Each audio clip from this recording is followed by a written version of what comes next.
NTA ने 3 मई को हुई नीट परीक्षा को रद्द कर दी है। अब तक खबरों से आप ये जान चुके होंगे। लेकिन एनटीए ने सिर्फ एक परीक्षा रद्द नहीं की, बल्कि 22 लाख उम्मीदवारों की उम्मीदें रद्द कर दी है।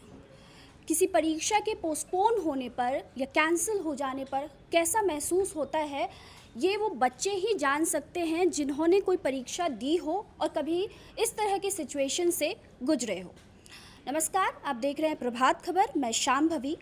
हमारे न्यूज़ रूम में बहुत सारे युवा साथी हैं, तो आइए आज इनसे जानते हैं कि क्या कभी ये किसी नेशनल लेवल की परीक्षा में शामिल हुए हैं और क्या कभी इस तरह की सिचुएशन से गुजरे हैं कि इनके एग्ज़ाम्स को कैंसिल कर दिया गया, और ऐसा होने पर कैसा महसूस होता है।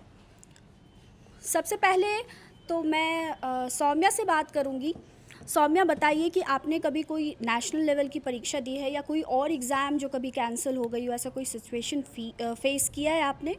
जी, मैंने सीयूईटी पीजी की एग्ज़ाम दी थी, तो वो कैंसिल तो नहीं हुई, बट अच्छे से एग्ज़ाम दिया और सब चीज़ अच्छा था। बट मेरे बहुत से फ्रेंड्स हैं जो अभी भी नीट का एग्ज़ाम दे रहे हैं, और इस बार भी बहुतों ने दिया है, और इस फीडबैक लेने पे उनसे पता चला कि वो बहुत अच्छा एग्ज़ाम देकर आए हैं। इस बार उम्मीद बहुत अच्छी थी उन लोगों की कि अच्छा रिज़ल्ट आएगा इस बार, लेकिन अचानक से जब सुन में आ रहा है कि अब रद्द हो चुका है, कैंसिल हो चुका है, तो वो लोग के बारे में सोची बहुत दुखी, मतलब सैड फीलिंग आ रही है कि करेंगे अब वो क्या। क्योंकि लगातार मेरी एज के हिसाब से मैंने अभी कॉलेज पास आउट किया है, तो फिर वो उतने दिन से लगातार ड्रॉप लिए जा रहे हैं, तो करियर पे भी असर पड़ता है, रिज्यूमे पे भी, और मतलब कि बिल्कुल, एक मेंटल प्रेशर भी होता है। तो जब आप अपने दोस्तों से आपने बात की होगी, तो क्या उसमें से किसी ने ये चीज़ कहा या ऐसा कुछ बताया कि कोई परीक्षा हम जब एक बार देते हैं तो जिस तरीके का परफॉर्मेंस होता है वो अगली बार उस तरीके का परफॉर्मेंस हो पाता है? बहुत कोई कोशिश तो करते हैं कि बेटर परफॉर्म करने का, लेकिन मेंटल डिस्ट्रेस की वजह से वो लोग नहीं कर पाते हैं।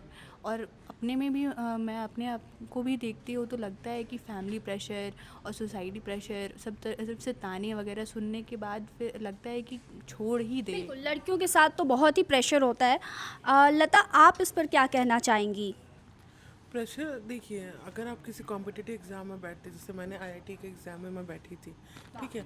तो हमें पता ही नहीं था कि हमारे न्यूज़ रूम में इतने होनहार लोग हैं। बताइए, किसी ने सीयूईटी की परीक्षा दी है, कोई आईआईटी की परीक्षा में शामिल होकर आ चुका है यहाँ, बताइए। तो जब मैं बैठी थी, तो जो मैंने पढ़ा था और जो मैंने एग्ज़ाम दिया था, तो उस दिन मेरा कुछ लक भी कहते हैं, तो लक अगर साथ दे दिए तो मैंने सारे क्वेश्चन अटेम्प्ट किए और कुछ में से कुछ सही भी रहा।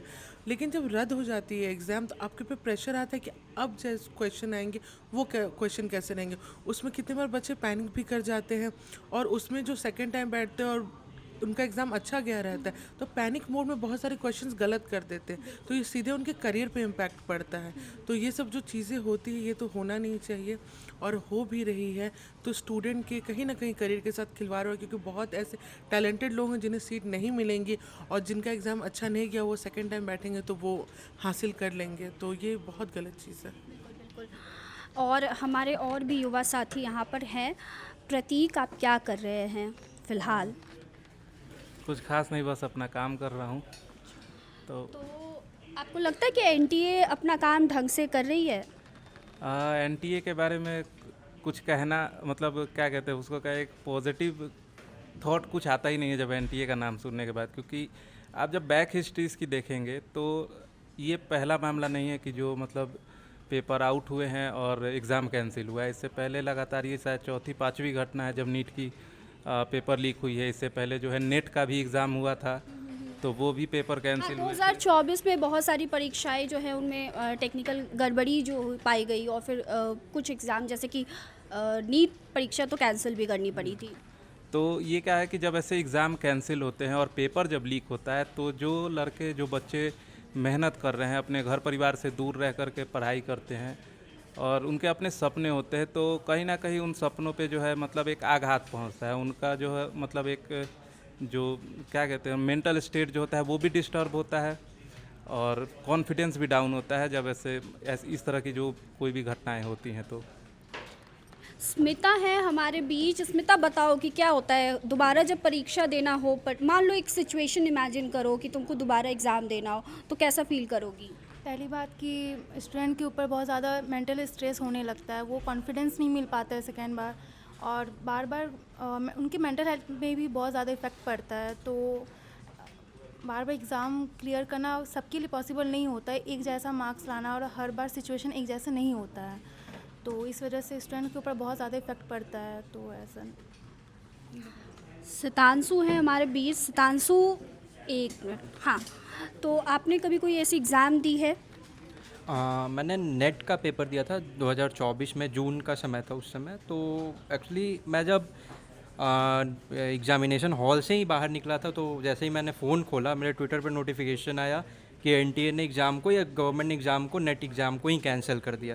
उसके बाद मैंने जो हालात देखे ना, अमूमन नेट का जो एग्ज़ाम होता है ना, वो 24 से ऊपर 25 जो युवा मतलब थोड़े बड़े हो गए हैं लोग, जो प्रोफेशनल लाइन में जाना, सेटलमेंट की तरफ जा रहे हैं। तो बहुत सारे ऐसे परिवार से आते हैं बच्चे जो बहुत ज़्यादा फाइनेंशियली साउंड नहीं होते हैं। तो बोल रहे थे कि मैं कैसे मैनेज करूँगा, मैं 150-200 किलोमीटर से दूर आया हूँ, सेंटर में कोई इतना दूर एलोकेट कर दिया है, इतना लास्ट मोमेंट पे ये लोग सिटी इंटीमेट करते हैं। तो ये भी बहुत सारे लूप होल हैं जो एनटीए को सुधारना चाहिए। अभी सौम्या ये बोल रही थी कि जैसे वो लड़की हैं तो वो अपना परसेप्शन उन्होंने दिया कि कई बार होता है कि लड़कियों पे बहुत प्रेशर होता है, फैमिली का सोशल प्रेशर। तो आप इस बात से सहमत हैं?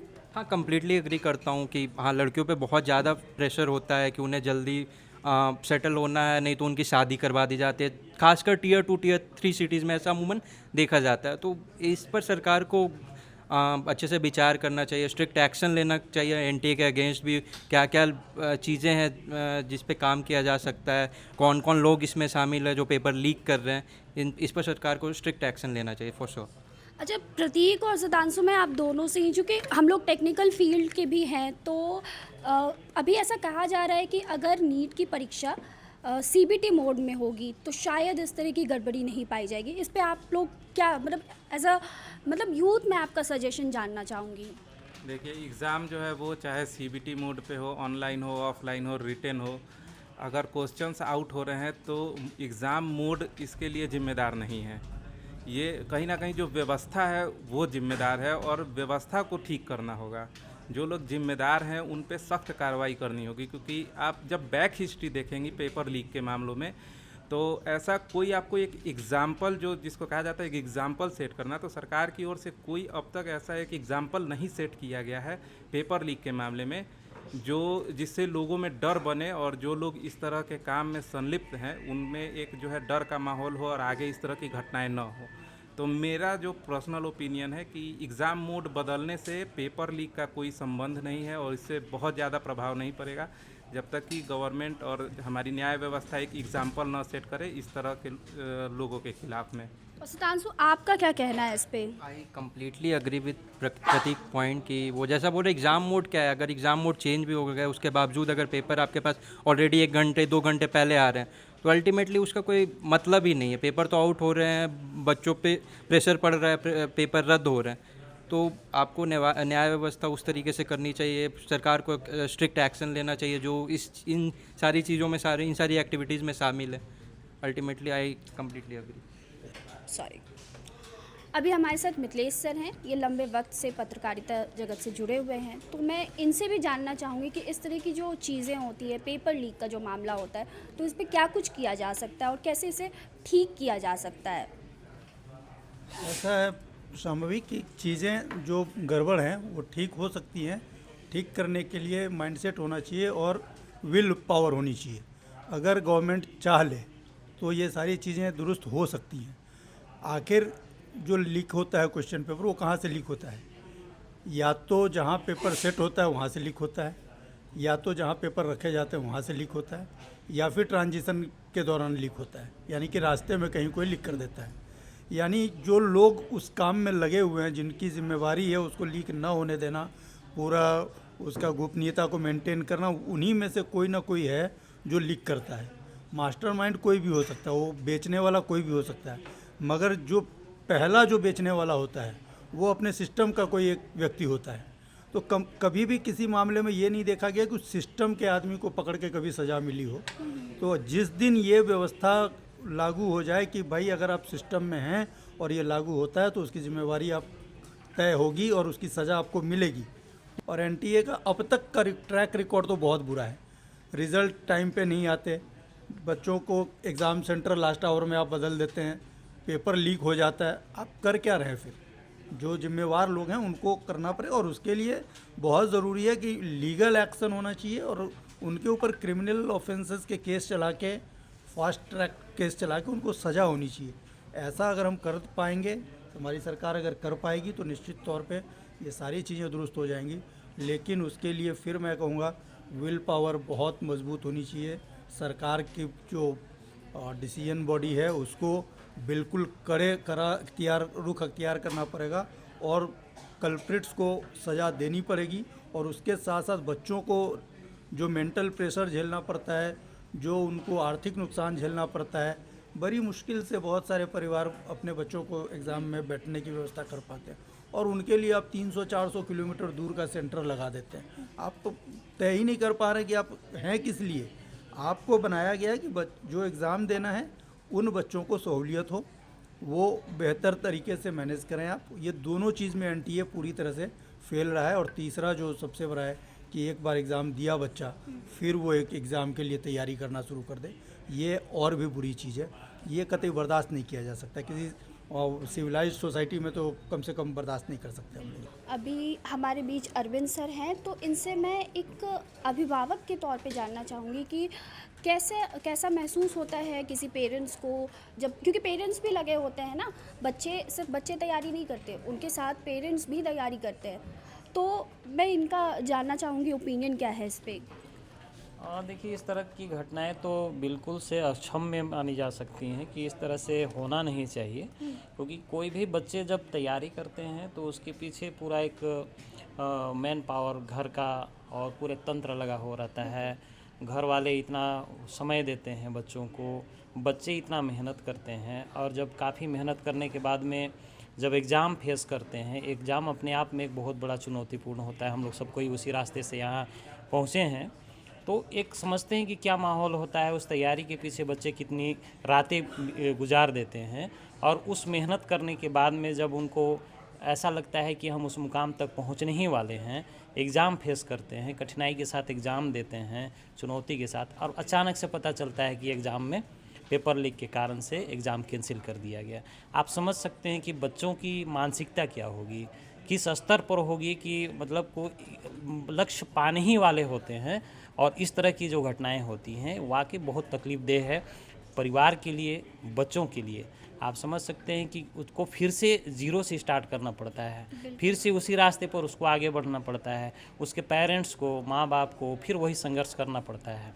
तो समझ सकते हैं कि वो दर्द शायद हम लोग उसको बयां नहीं कर सकते, शब्दों में शब्दों बयां में नहीं, बयां नहीं बिल्कुल किया जा बिल्कुल। सकता है। तो आप सबसे बड़ी बात है कि पहले टेस्टिंग एजेंसी में ही सुधार की आवश्यकता है और ये तो सरकार को ही करना पड़ेगा, सरकार को चेतना पड़ेगा, नहीं तो हमारे बच्चों पर असर पड़ता जाएगा।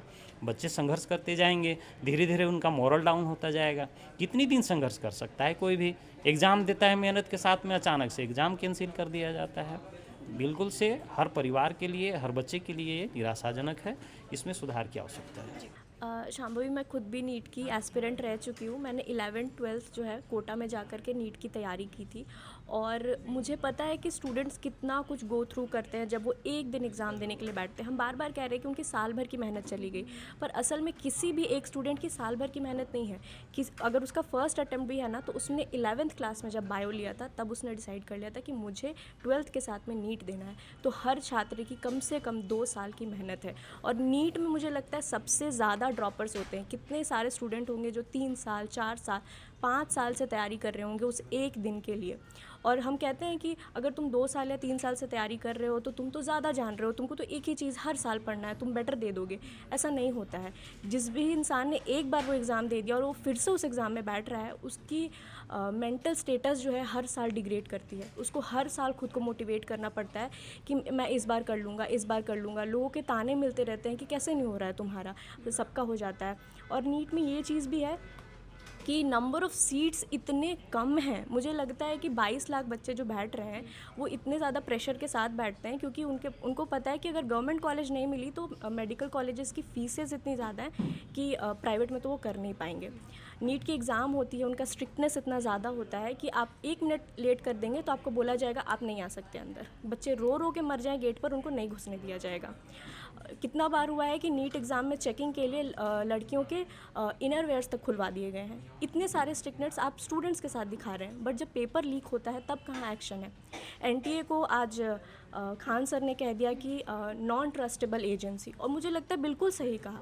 आप स्टूडेंट्स के लिए इतने रिस्ट्रिक्शंस लगाते हो लेकिन आपका एक्शन कहाँ है? कहाँ है वो अपराधी जिन्होंने इतने सारे बच्चों के भविष्य के साथ खिलवाड़ किया? मुझे लगता है यहाँ पर तो एक्शन मतलब होने की बहुत ज़्यादा ज़रूरत है। फिर भी मैं एंड में स्टूडेंट्स को यही कहूँगी कि आप अपना मेहनत करते रहिए, पेशेंटली तैयारी करते रहिए। मुझे पता है कि हर साल अपने आप को मोटिवेटेड रखना, आप आज काम पे आते हैं, आपको कल आने का मन नहीं करता है, जबकि आपको at the end of the month आपको पैसे मिलने वाले हैं। एक स्टूडेंट जिसको कि साल भर में शायद रिजल्ट नहीं भी होगा, फिर भी वो अगले साल तैयारी करने के लिए अपने आप को तैयार कर रहा है, तो उसकी मेंटल स्टेटस का तो हम अंदाज़ा भी नहीं लगा सकते हैं।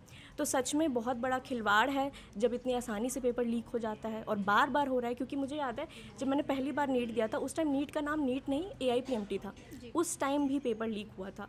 अभी 2004 में 2024 में भी हुआ, 26 में भी हुआ, बार बार हो रहा है। मतलब सिस्टमैटिक फॉल्ट है, आपको उसको ठीक करना पड़ेगा। इतने सारे बच्चे जब एक एग्ज़ाम के लिए और अपने भविष्य के लिए बैठ रहे हैं और डॉक्टर जैसे नोबल पोजीशन के लिए आते हैं, तो उनके लिए अगर हमारी सरकार नहीं सोचेगी तो कौन सोचेगा। अच्छा कीर्ति, आपने नीट की परीक्षा भी दी है, तो इसलिए भी मैं आपसे ये सवाल पूछना चाहूँगी कि आप जैसे न्यूज़ रूम में भी काम करती है, तो कई बार होता है कि एक वीडियो हमने रिकॉर्ड किया, वो टेक्निकल ग्लिच के वजह से सही ढंग से रिकॉर्ड नहीं हो पाया, उसे दोबारा से करना होता है। तो किसी काम को मैं ये जानना चाहती हूँ आपसे कि दोबारा से जब हम करते हैं तो क्या वो सेम एनर्जी, सेम एफ़र्ट जो हमने पहली बार लगाया है वो लग पाता है? बिल्कुल नहीं लग पाता है, और यही रीज़न है कि जो ज़्यादातर बच्चे ना फर्स्ट अटेम्प्ट में सबसे अच्छा स्कोर करते हैं, सबसे ज़्यादा निकाल लेते हैं। जो मेडिकल कॉलेज, जो गवर्नमेंट कॉलेज क्रैक करते हैं ना, ज़्यादातर स्टूडेंट्स वही होते हैं जिन्होंने फर्स्ट अटेम्प्ट में निकाल लिया। जो बार बार ड्रॉपर्स होते हैं ना, उनको और ज़्यादा टाइम लगते जाता है। एक तो उनको खुद को भी समझाना है कि नहीं नहीं इस साल हो जाएगा, इस साल हो जाएगा। पेरेंट्स उनसे पूछते रहते हैं कि तुम फिर से ड्रॉप क्यों ले रहे हो, ग्रेजुएशन में एडमिशन ले लो या कुछ और कर लो साथ में, ऐसे खाली मत बैठो, तुम्हारा समय वेस्ट हो रहा है। तो इतना खुद को मोटिवेट करना बहुत बड़ी बात होती है। एक सेम एनर्जी के साथ तो काम बिल्कुल नहीं हो पाता। तो अगर आप बच्चों को बोल रहे हैं कि एग्ज़ाम कैंसिल हो गया है, फिर एक साल आप तैयारी करो, फिर हम लेंगे, तो उनके लिए बहुत ज़्यादा मेंटल प्रेशर है ये। आपने कितना अटेम्प्ट दिया था, और क्या आपके साथ भी प्रेशर था कि मतलब जैसे फील्ड चेंज करने का प्रेशर? हाँ, मैंने 12th में दिया था, 11th 12th मैंने प्रिपरेशन की थी और 12th में पहली बार नीट दिया था। फिर एक साल मैंने ड्रॉप लिया था, यहीं रांची में तैयारी की थी। 11th 12th में कोटा में और रांची में किया था ड्रॉप ईयर में। तो मैंने 2 बार नीट दिया, और उसके बाद मेरे पर प्रेशर था कि नीट देते रहो, और मेरे पापा को ये भी था क्योंकि तुम लड़की हो तो तुम ज़्यादा समय वेस्ट नहीं कर सकती हो, तो तुम ग्रेजुएशन ले लो, और ग्रेजुएशन में ऐसा सब्जेक्ट लो जो कि बायो से रिलेटेड हो। तो मैंने जूलॉजी ऑनर्स किया इसी वजह से, क्योंकि वो बायो से रिलेटेड है, तो मैं नीट की तैयारी करती रहूँगी। पर क्योंकि अगर आप कॉलेज कर रहे हो ना, नीट आपसे इतना ज़्यादा टाइम डिमांड करता है, क्योंकि बहुत स्टूडेंट ही निकाल सकते हैं नीट। तो आप कॉलेज के साथ साथ नीट करना मेरे लिए पॉसिबल ही नहीं था, और फाइनली मैंने स्ट्रीम चेंज ही कर लिया। लेकिन हाँ, मैंने 2 बार ही नीट दिया है और मुझसे नहीं हुआ। बिल्कुल। अभी जो शुरुआत में मैं कह रही थी कि 22 लाख बच्चों ने परीक्षा दी है इस बार लगभग, तो अब आप इससे समझिए कि उन 22 लाख बच्चों पे क्या बीत रहा होगा। अभी हमारे साथ कीर्ति थी, कीर्ति ने बताया कि उन्होंने भी नीट की परीक्षा दी थी, और एक लड़की होने के बाद इस परीक्षा में बैठना, इस तरह की परीक्षा में बैठना, और फिर परीक्षा रद्द हो जा रही है, पोस्टपोन हो जा रही है, तो कितना कुछ होता है, सोशल प्रेशर होता है, मेंटल प्रेशर होता है लड़कियों पे। माँ बाप घर से बार बार कॉल करते हैं कि इस साल शादी की डेट निकालनी है, शादी के लिए जाना है, या फील्ड स्विच करने की बात करते हैं। अभी आदर्श हैं, आदर्श बताइए कि आपका क्या कहना है? देखिए, मेरा तो मतलब हो सकता है कि न्यूज़ रूम में हम बैठे हुए हैं, पर कहीं ना कहीं तनावपूर्ण महसूस कर रहे हैं कि 1-2 बच्चों का तो भविष्य की बात है नहीं, 22 लाख बच्चों के भविष्य का बात है। और इस चीज़ को ना मैं बड़ी करीब से मैं देखा हूँ।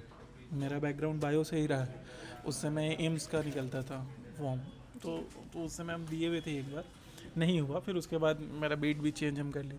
लेकिन अभी जो बार बार पेपर लीक होना।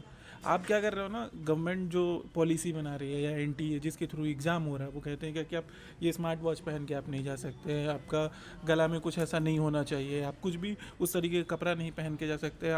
इवन आप उस समय फ्रैक्चर है तो आपके हाथ में जो प्लास्टर लगा हुआ है वो भी आपका नहीं, आप उसके लिए एलिजिबल भी नहीं एग्ज़ाम देने के लिए। बहुत सारा टर्म एंड कंडीशन लगा देते हैं।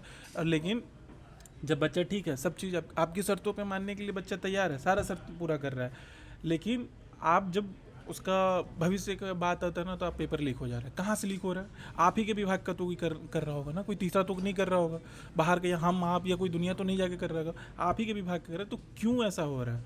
जब आप इतना शर्त लगा रहे हैं तो आप अपने शर्तों पे कायम रहिए ना। तो मेरा ये है कि बच्चों के भविष्य के साथ नहीं खिलवाड़ करिए। जिसको आप कह रहे हैं कि आने वाला हमारा कल है, उसी कल के साथ आप खेल रहे हैं आज, क्यों? मेरा यही सबसे बड़ा सवाल है और अभी भी मैं यही कह रहा हूँ। बेशक ये बहुत बड़ा सवाल है कि जब बच्चे इतने संघर्ष करने के बाद परीक्षा देने जाते हैं तो उन पे इतनी सारी रिस्ट्रिक्शन होती है कि कपड़ों की रिस्ट्रिक्शन कि आप ये नहीं पहन सकते, आप वो नहीं पहन सकते, गैजेट नहीं ला सकते, और इतने सब के बाद जब वो परीक्षा होती है और परीक्षा कैंसिल हो जाए तो फिर उन्हें कैसा महसूस होता है, उन पर कैसा बीतता है। और सबसे बड़ी बात कि जो बॉडी इस चीज़ के लिए ही है कि आपको रेगुलेट करना है, आपने एक तरफ तो रिस्ट्रिक्शन लगा दिया, लेकिन जब आपकी बारी आई तो फिर आप चूक गए। आपका इस पर क्या कहना है, हमें कमेंट करके ज़रूर बताएं। आप देख रहे थे प्रभात खबर, तब तक के लिए धन्यवाद। कैमरे पर हमारे साथ है अरुण, मैं शांभवी। प्रभातखबर.com, विश्वास वही, रफ्तार नहीं।